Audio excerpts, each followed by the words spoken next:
Yo, what's going on, guys? It's Aaron. Welcome back to another video. Today we're doing what probably should have been the first video we ever did, but you know, things happen. Today we're going to introduce you guys to the main star of the show for the channel. This is ROXANNE, my 2014 Mustang GT Premium Performance Package. She has 109,000 miles on it and it's boosted.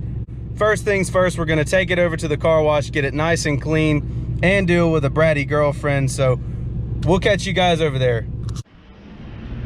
Okay guys, made it to the car wash. Next step, this car is absolutely disgusting, as you can tell.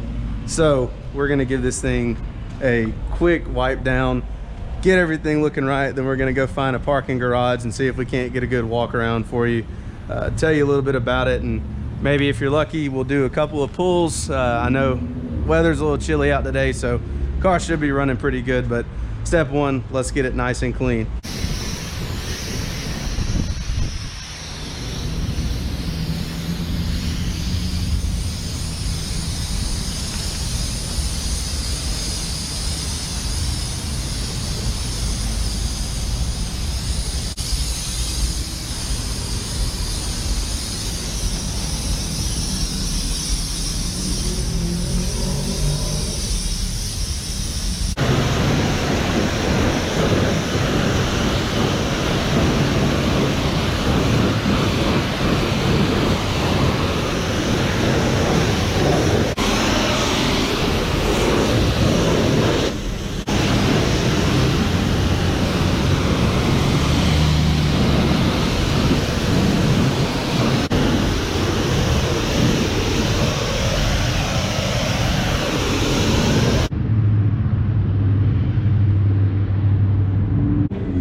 This is ROXANNE, my 2014 Mustang GT Premium. It is a track pack, it is a boosted car, and we're basically going to go over everything that I've done to it so far. So starting off first, we'll start with the rear end. We'll do cosmetics. In the last video, obviously the first one, you guys saw we did the RTR license plate surround. That really sets off the back end of these cars. We have that matched up with an RTR rear deck lid panel.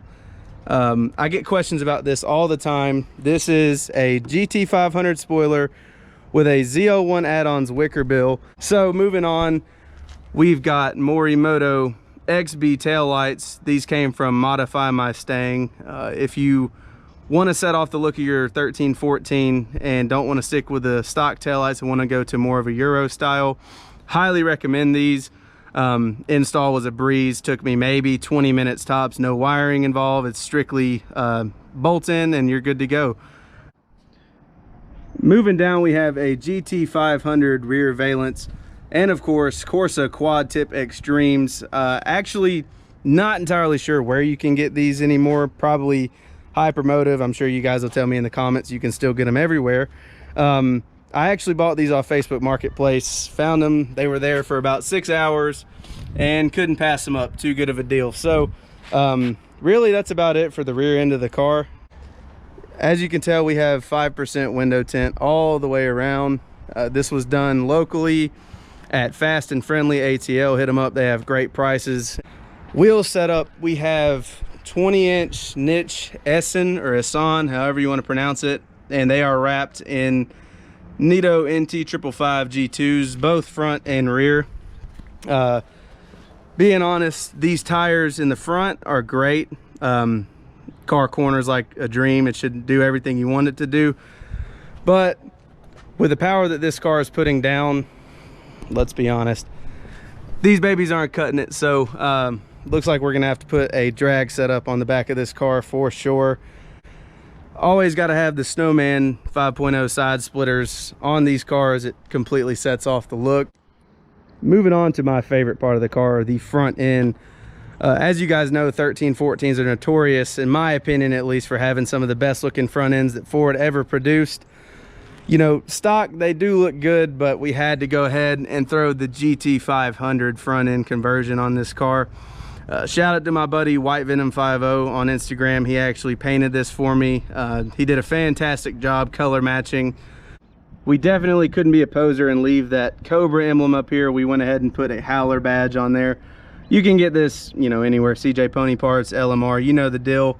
Got the tinted fog lights in there, both sides. It's rocking your AutoZone special fog light bulbs, man. You don't have to go crazy expensive to have good lighting. I think I spent probably $70 total on mine, and it looks just fine at night. I could probably drive with just the fog light bulbs.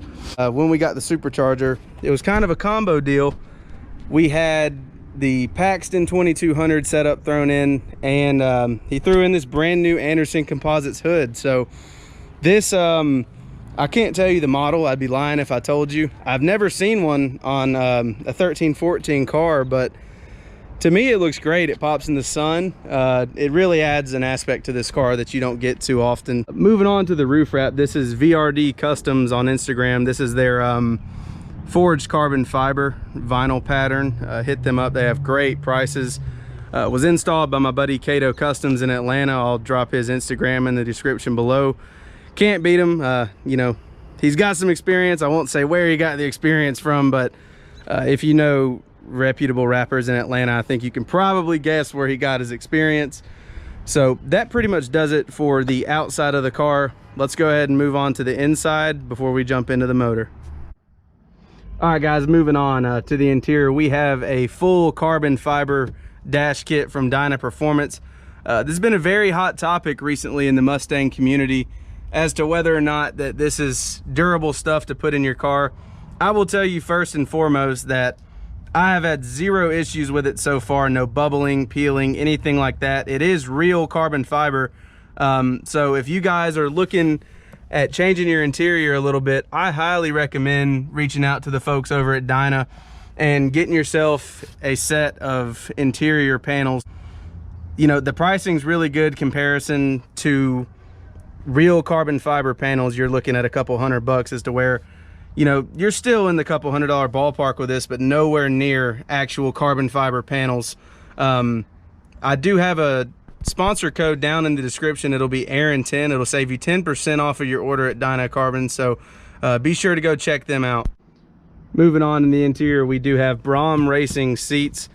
These actually were in the car when I bought it, but I have had zero complaints with them so far.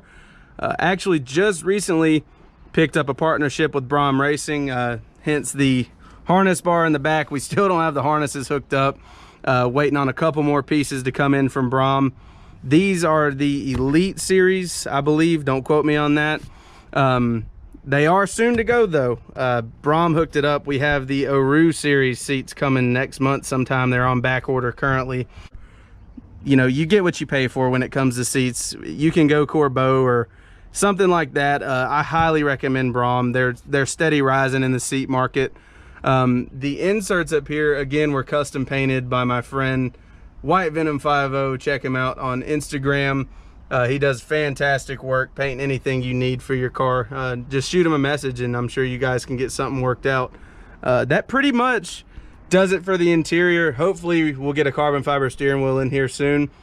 You know, obviously we have the color match shift knob. That's just something custom. I actually, again, Facebook Marketplace, it's the place to go if you're looking for something like that. So I guess we'll move on to the performance side of things. I'm sure that's what everyone's here for. All right, guys, moving on to the performance side of things. I'm sure this is what most of you are here for. This car, I'm not going to say it's fully built. It's nowhere near fully built. Recently, we had the Paxton 2200 SL kit installed on the car. The work was done by my friend Danny Built on Instagram. Seriously, if you live in the Atlanta area and want to get something done to your car, he's not biased. He's not a Mustang guy. He's not a Camaro guy. He'll do whatever you want. He does happen to have the fastest 10-second in a 10-speed Mustang on planet Earth, so highly recommend checking him out for anything that you might need done. So our Paxton setup is on a 3.6 pulley. We dropped it just a little bit just to push a little bit more boost through the car. It should be somewhere around 10 to 12 psi if I had to guess. Horsepower numbers, I can't give you an exact one, but from Lund Racing telling me, you know, they've had this done on multiple cars before, they guess it's somewhere in the 6 to 650 ballpark. I've never put it on a dyno, so that should be coming soon in another video. We'd like to go up to Power Lab Performance and get that done. So to help this Paxton kit breathe, we have a 2018 intake manifold kit. It does have the MMR IMRC lockouts on the back. It is fed by ID 1050X injectors done from Injector Dynamics. We also have boundary oil pump gears and crank sprocket. That's something I highly recommend if you're going to boost one of these cars. With the cars revving as high as they do nowadays, and especially with it being a Gen 1 Coyote, you don't want to push it too much to the point to where you're going to blow it up, but you definitely want to throw those boundary oil pump and crank sprocket gears in there just to be on the safe side of things. We also have a VMP booster pump in the back just to kind of boost that amperage a little bit. The car is tuned by Lund Racing. We have an N-gauge to go along with that tune. I've had this car going on nearly 4 years now, and they are the only ones to have tuned it in a, you know, from the base, you know, the basic mods that you might do, like an air intake or something like that, all the way up to a full Paxton kit. So highly recommend checking them out if you want to get any kind of tune work done electronically or over the computer through email tunes. Again, got nothing but good things to say about Lund Racing and the guys down there that have helped make this thing a reality. Shout out John Nardi, Dakota, Alejandro. You might know Alejandro if you watch YouTube. You probably know who he is. Check his channel out. I'll drop it down in the description as well. The car also has Cooks by Jet Hot Performance headers. They're 1 3/4 off-road X-pipe. So this is not the quietest car on planet Earth, I can assure you that. The only other thing that I've done on the performance side of things, it does have a Ford Performance short throw shifter, and that is all going to be paired up with a McLeod RST clutch. Obviously, I can't show you that, it's under the car, but believe me, it is there. My experience with the McLeod clutch so far has been really good. It's held the power with no problems. There's been no slipping or anything like that. The throwout bearing / slave cylinder is a little bit of a pain to get broken in. It will take you, in some cases like mine, nearly a week and a half for it to get all the air bubbles out. But once it does, I mean, it's the smoothest pedal that I've had in a car before, and it does everything you want it to do. It's a great clutch. Really, guys, that's pretty much it when it comes to the car. Look out for a lot more content coming your way in the next couple of weeks.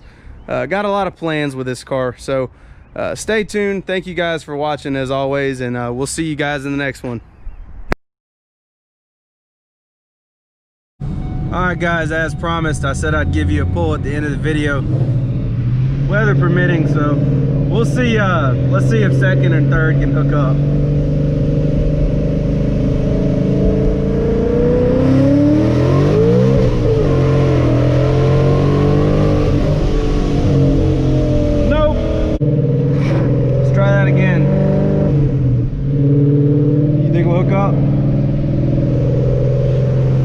I don't think you're correct, but we'll try.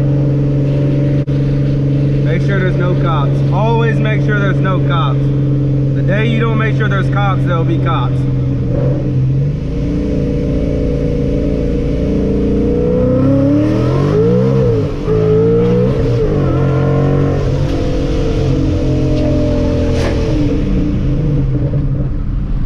All Kind of hooked up, kind of didn't hook up.